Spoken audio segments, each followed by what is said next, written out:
Noon in the Ukrainian capital. You're watching Our Time, the main news at this hour. In the studio, Valery Klemenko.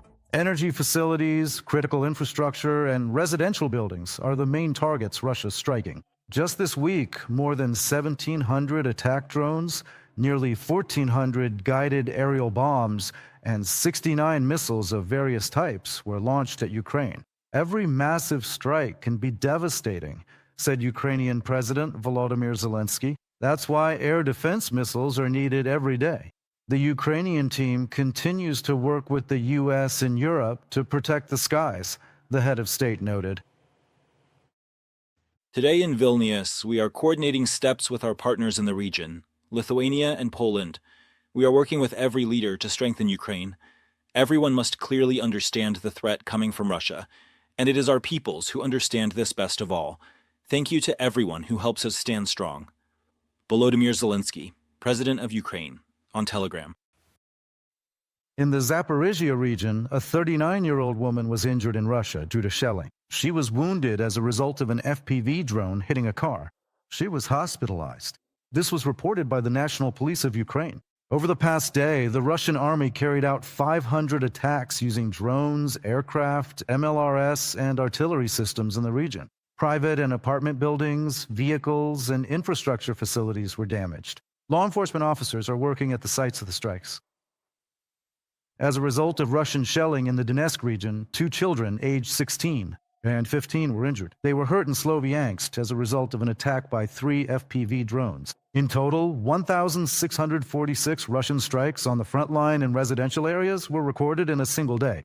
11 civilian objects were destroyed, including 9 residential buildings. It was also reported that a civilian was wounded in Lyman. The fact that Russia is using missiles straight off the assembly line to strike Ukraine indicates that it has no stockpiles of this weaponry. This was stated by Vladislav Lasyuk, the president's commissioner for sanctions policy. This week, including during the latest attack, the enemy used Zircon anti-ship cruise missiles, Kai-101s, standard cruise missiles manufactured this year, and Kai-32s, new cruise missiles based on the Kai-22, which were used for the first time to strike Kyiv. Also, during the latest attack, Russia used 48 U-target missiles, which are launched from the S-400 system. Essentially, these are repurposed training missiles. All of this indicates that the enemy's arsenal has decreased. To sustain and maintain the intensity of strikes they want, they have to use products coming directly off the assembly line. The situation with Shaheds is remarkably similar in nature. As soon as they're produced, they're immediately deployed for operational use. Vladislav Lasyuk, the Ukrainian president's commissioner for sanctions policy, speaking live on the United News telethon. In the freezing cold, more than 1,600 high-rise buildings in the capital are left without heat, and over 800,000 customers are without electricity. Key infrastructure facilities have been damaged in the Kiev, Kharkiv, Chernihiv, and other regions. Energy workers and international partners are working on their restoration. Over the past few days, one of the Ministry of Energy's hubs has distributed more than 143 tons of humanitarian aid. First and foremost, these are generators, transformers, cables, and pumps. Czech volunteers raised more than $3.5 million for energy aid to Ukraine in just a few days. This was reported by Foreign Minister Andriy Sybiga. According to him, next week, 49 generators of various capacities will be delivered to Kharkiv. Today, 40 battery stations and 1,500 extension cords for points of invincibility will be delivered to the Kyiv region. Part of the funding is being directed to strengthen the cybersecurity of the Kyiv police. This is an example of true solidarity. The Czech Republic is showing that support for Ukraine is not just words, but concrete actions that save lives and strengthen our resilience. Andriy Sybiga, Minister of Foreign Affairs of Ukraine, Facebook.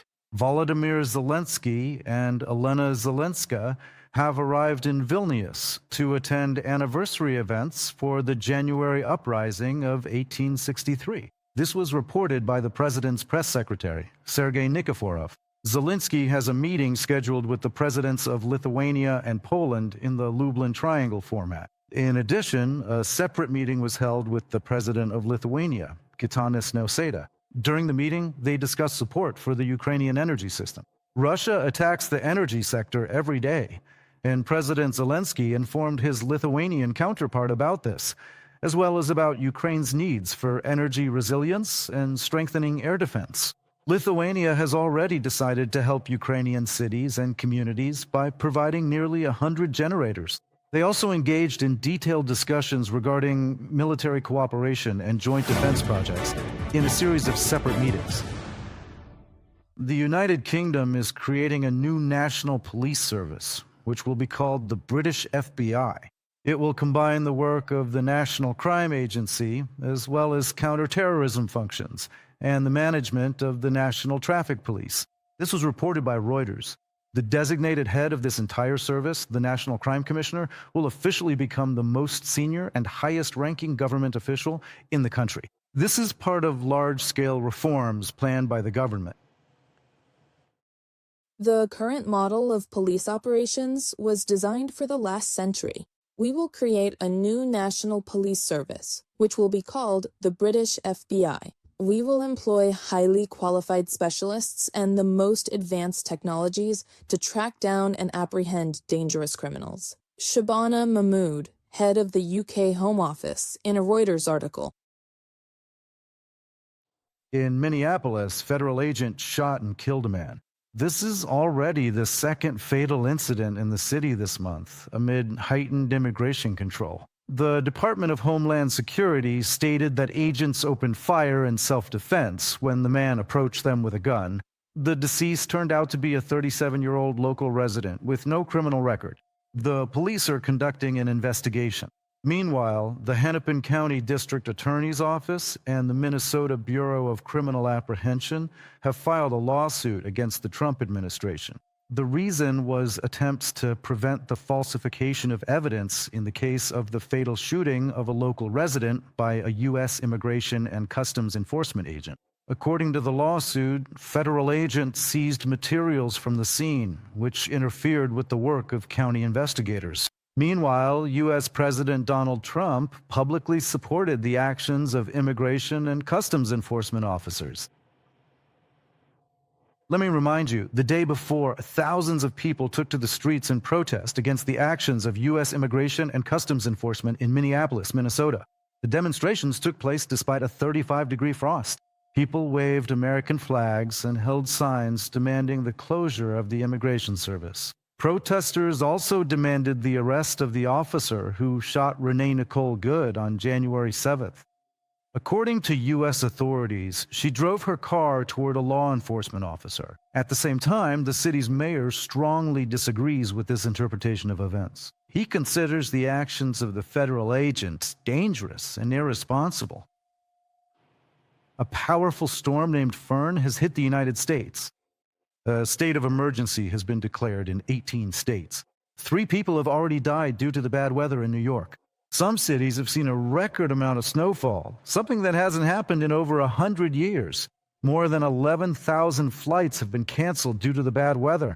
Power outages have affected nearly 135,000 people, especially in the southern states. Public transportation is not running in several cities.